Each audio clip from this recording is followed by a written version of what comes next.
जमलेल्या सर्व बंधू आणि भगिनींनो, खरंच आज मी जवळजवळ 30 वर्षात अनेक कार्यक्रम केले.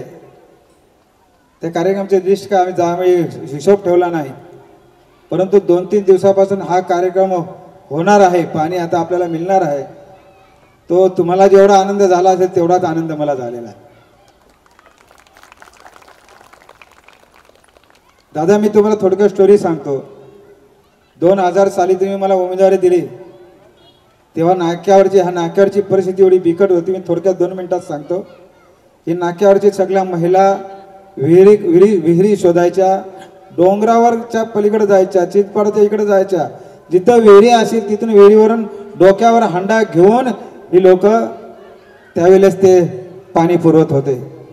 तुम्ही मला उमेदवारी दिली आणि उमेदवारीच्या पहिल्याच भाषणात मी सांगितलं, मला एक संधी द्या, मी तुमचं 1 वर्षामध्ये डोक्यावरचा हंडा कमरेवर आणेन.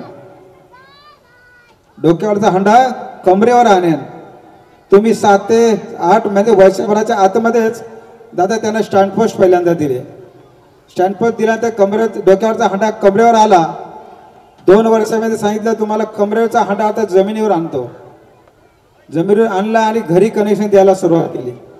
आणि घरी कनेक्शन दिल्यानंतर मला वाटते आज 99% लोकांच्या घरी नळ आहे. परंतु पाण्याचं प्रेशर कमी असतं. नळ आहे पण पाण्याचं प्रेशर कमी. कधी भेटलो महिलांना, साहेब पाण्याचं प्रेशर कमी आहे हो. ते शुक्रवारी पाणी गेलं का शनिवारी संध्याकाळी येईल म्हणून सांगतात. संध्याकाळी येता रविवारी येतो आणि सकाळी आम्ही पाणी भरतो. आज शुक्रवार आहे बघा. आज दादा योगायोगाने शुक्रवार आलाय आणि मला वाटतं आज पाणी बंद असतं. बरोबर आहे, पाणी बंद असतं म्हणून त्या खुर्च्या कमी पडल्या. आज पाणी बंद आहे, पण याच्या पुढे तुमचं पाणी बंद होणार नाही. याच्या पुढे पाण्याची सुट्टी नाही. तुम्हाला हवं तेवढं पाणी भरायचं आणि ते सोडून द्यायचं. आता ज्याने स्लॅबची घरं बांधलेली आहेत डबल माल्याची, त्यांनी स्टोरेजसाठी पाण्याच्या टाक्या आपल्या स्टोरेज ठेवा, जेणेकरून तुम्हाला 24 तास पाणी मिळेल. ज्यांच्या घरी सोय नाही त्यांनी आपले हंडा कलशी भरून ठेवा. तुम्हाला 2 वेळा पाणी येईल, पण 2 वेळा तुम्हाला प्रेशरनं पाणी येईल. हा माझा शब्द आहे तुम्हाला. हे पाणी काय कमी जास्त नाही. 30 लाख लिटर 30 लाख लिटर एवढं पाण्याची टाकी आपली क्षमता आहे. आणि गेल्या 2 वर्षापासून त्याचं काम चालू आहे. मी सतत त्यावर लक्ष ठेवत असतो. आता गेली 10 दिवस तर मी सतत टाकीवर जातो आणि बघतो होईल का नाही, होईल की नाही. आज यासाठी घाईघाईने उद्घाटन करायला घेतलं की 2 दिवसात कधी लोकसभेची आचारसंहिता लागू शकते.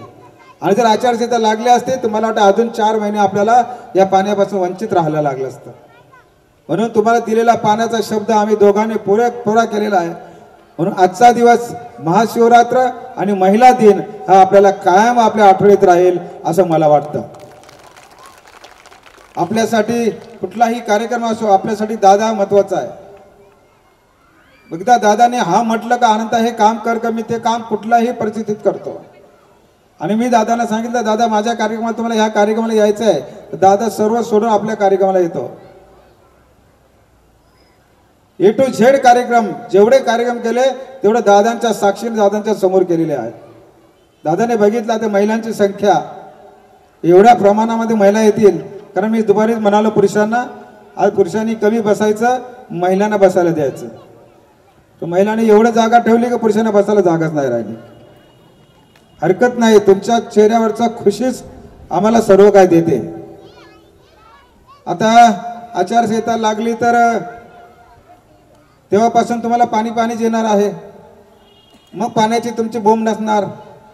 प्रचाराला निघालो का नाही साहेब पाण्याची वेळ झाली, असं काही नसणार आहे.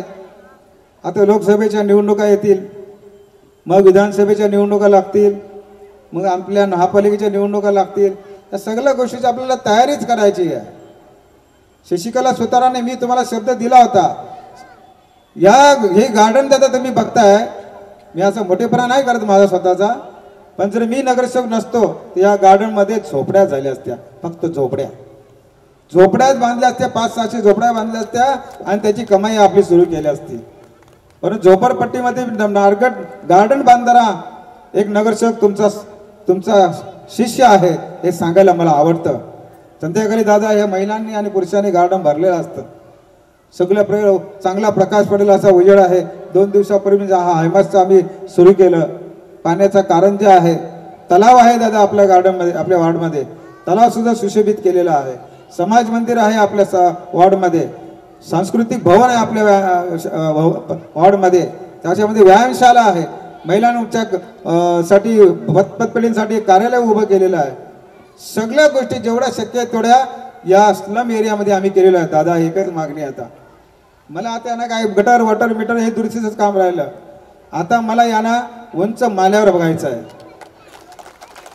उंच माल्यावर बघायचं आहे, जमिनीवरच त्यांना उंच न्यायचं आहे. त्यांच्या सुद्धा इमारती झाल्या पाहिजे आणि त्या आपण रेग्युलर केल्या तर अधिक मला बरं होईल. आणि तुम्ही त्या रेग्युलरच करणार, त्याच्यावर भाषा करणार नाही, हे सुद्धा मला माहिती आहे. आपल्याला इमारतीमध्ये बंगल्या बिल्डिंगमध्ये राहायचं की नाही हातवरती करा. ज्यांना बिल्डिंगमध्ये राहायचं नाही हातवरती करा, जोरात करा ना, असं कडक हात करा ना.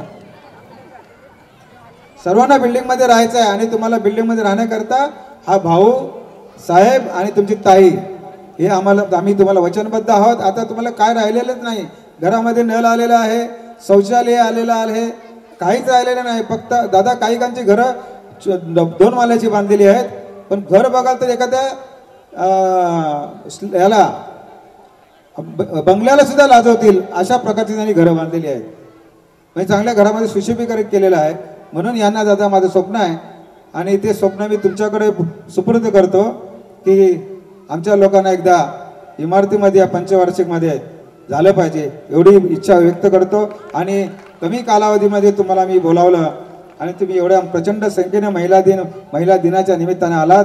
मी सर्व महिलांना वंदन करतो. आजच्या दिवसापुरते थांबतो. जय हिंद, जय महाराष्ट्र.